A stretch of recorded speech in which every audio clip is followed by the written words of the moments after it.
Well, football fans, we are two-thirds through the 2021 NFL season, and it's been very interesting so far. First, I have to start out with the Packers. Of course, I've got the GOAT's jersey on, and the GOAT's birthday is tomorrow. And as usual, he did his thing. Well, everybody did their thing pretty much against the Rams. It was a crazy game in that we never trailed, amazing as it is, and it was a pretty gripping game as I expected because we're talking about two heavyweights here. However, the Rams haven't been playing like heavyweights lately. It's very strange. This was their third straight loss, and it was also the third straight week that Matt Stafford threw a pick six. Can you believe that? And the Rams are going in the wrong direction. They are now 7-4. They've lost three in a row since starting 7-1. They're 2 games behind Arizona, and don't look now, but the Niners are right behind them. My goodness. Yeah, it's just crazy how things can change in just a matter of a few weeks. And on a positive note, the Patriots, they keep winning. They've won, I think it's 6 in a row, so starting 2-4. They're still leading the AFC East. I don't think anybody had the Patriots at this level. I certainly did, especially since they got rid of Cam Newton, who again was an upgrade from Tom Brady. Uh, but yeah, so they're continuing to win. They got a big win over Tennessee, which now moves them to number two in the AFC. Number two, my goodness. And of course the Ravens are number one. As crazy as it is, very ugly game between them and the Browns. Even ugly if you're Lamar Jackson. 4 interceptions. Four. He threw 4 interceptions, yet still won the game because Cleveland played like ass. Ass. Yeah. So I can't believe it. I actually had Cleveland win the division this year. I really did. I saw how they did last year, and they went to the playoffs. They trounced the Steelers and gave the Mahomes and the Chiefs fits in that division round. And I thought, hey, this might be the start of something. We might see a lot of good seasons from them. No, no. The Odell drama and injuries and all this, that, and the other. Cleveland is 6-6 at the moment. They are 12th in the AFC. However, it's a close race. I'll get to it a bit later. Overall, and now we go from one AFC North disgrace to another. The Steelers. Remember when the Steelers blowing out Cincinnati was just another Sunday? Yeah, those memories seem to be gone. Cincinnati trounced them. First time they swept the Steelers since 2009. And it wasn't even close. 41-10. Ben threw two picks. One of those was a pick six. And now, of course, people are already wondering, should Ben hang it up? Now I'm hearing it more and more now. But it's just awful. They are going backwards. They have continued to fall ever since starting 11-0 last year. And that's what it looks like. They've got it back up.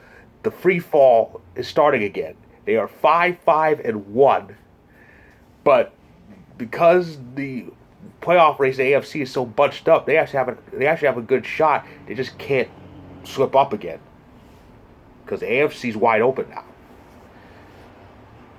They just cannot. They can't afford any slip ups. Tampa Bay had survived a great game against the Colts thanks to Leonard Fournette, 4 touchdowns. And thankfully, I was one of the lucky few that had Fournette on the fantasy team. I have it a few teams, so it worked out for me quite a bit. I had a great week. I'm in 9 leagues. I won 7 of my 9 matchups. Though, if I had started this guy over Lamar, it would have been 8. Ugh. But yeah. So it was amazing, crazy week 12. Of course, it started with Thanksgiving. The Bears barely, and I do mean barely, survived the Lions. So the Lions are still looking for win number one.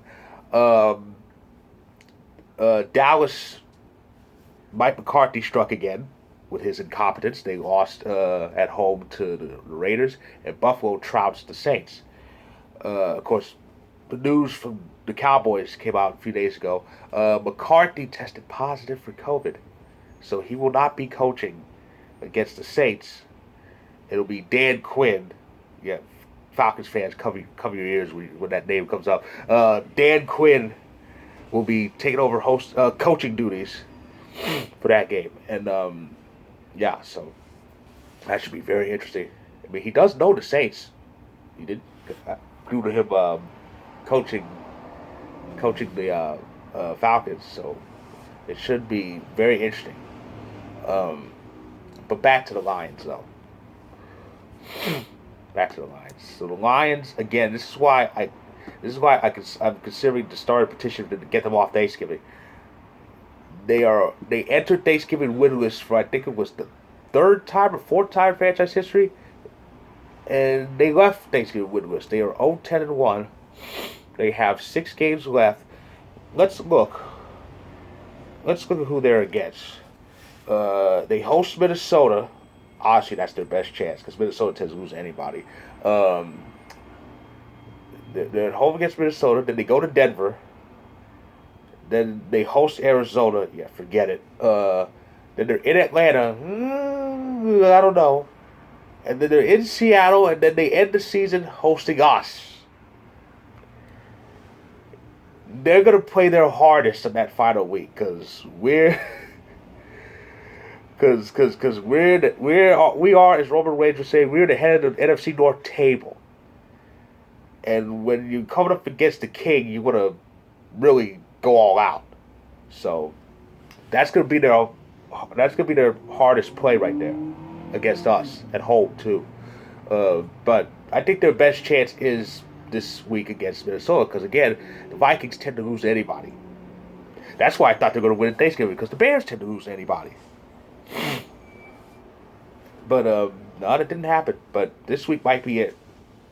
I'll say this though: if the Lions do not win this Sunday, then they're going winless again. Because I can't see any other 5 teams losing to them, especially Arizona. Though it really would be something if they beat Zona and help us out in the standings. Because it's a tight race for that number 1 seed, but Arizona and Green Bay are 1-2. But we have to head-to-head, so we don't have to pass them. We just have to tie them. Simple as that. So the pressure's really on Arizona. So yeah, and of course, Monday night game saw Washington narrowly beat Seattle, and it's another heartbreaking loss for Russell Wilson on his birthday, no less. And they're 3-8. They're 2 games out of a playoff spot, but the only thing holding them up in the overall conference is Detroit. So does Seattle have a chance? The numbers say yes. Will they make the playoffs? No. I don't think they are. They'll give it a fight. They will. I think they'll win a few games in this final stretch, but will they actually make the postseason? I can't see it. I really can't see it. Russ's injury messed him up, and yeah, so we'll see how the rest of the season goes, but Seattle's not going to give up another fight. That's for damn sure. So, that's my recap of Week 12. Again, we are 2/3 through the season. We are in the month of December, the pivotal month of December where things happen. And speaking of things, I'm going to NFL.com here to see. I actually thought there weren't any. There still are. There are no clinching scenarios for this week, even though we're getting close. But there probably will be next week, depending on how some teams do. But as far as the schedule for week, sorry, that site actually played some audio. My apologies. But anyway, what's in store for Week 13? Well, it starts tomorrow in New Orleans with the aforementioned game between the Saints and the Cowboys. Again, Mike McCarthy will not be at that game because he tested positive for COVID-19. But speaking of COVID, Amari Cooper will be back from the COVID list, so that's a bonus. As far as Sunday's action, this is our bye week.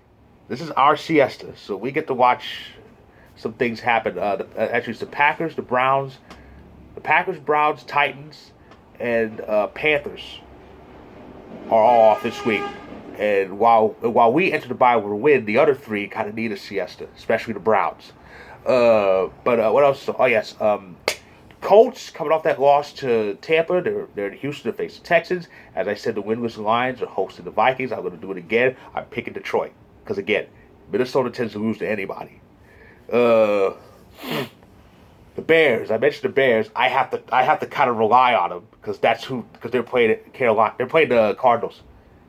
And if the Cardinals lose, they'll be 9-3 like us, which means we're going to move to number one. But the Bears, let's face it, they can't beat anybody. They can't. They can't. I don't trust the Bears. The fact that the Bears are at home only means that Arizona's going to beat them by 20 instead of 35. But anyway, Bengals are hosting the Chargers. That's going to be good. The Rams. That losing streak might end. They're at home against the Jaguars. Though, if the Jaguars beat them, I wouldn't want to be Sean McVay. Is all I have to say. Big marquee matchup: Ravens Steelers first meeting of the season.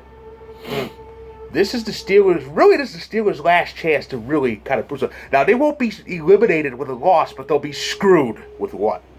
They will be, especially if the other teams ahead of them win.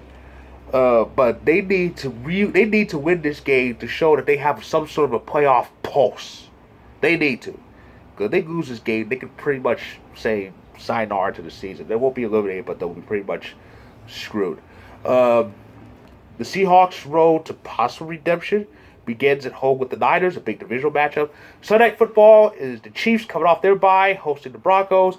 And Monday Night Football, Bills, Patriots, first meeting of the season. That's right, it's December. They have not faced each other yet, and these two teams are 1-2 in the AFC East race, and this game will set the pace. If the Patriots win, that's a stranglehold. A game and a half lead, and one up and head-to-head. With the home meeting coming up, I think probably to end the season or very late in it, but oh, actually, no. I think it'll be week 17. I think it's week 17 when they face each other again in Foxborough. But yeah, this game will set the tone. So that's my recap of week 17. I'll be back next week with recaps of the Canadian Football League's division finals and week 13 of this season. I'll recap that next week. If you like this video, click the like button. Subscribe if you want more. My story on Vocal about week 12 is in the description below, so feel free to check it out and click the heart if you like it. And I'll be back next week with my recaps, so stay tuned.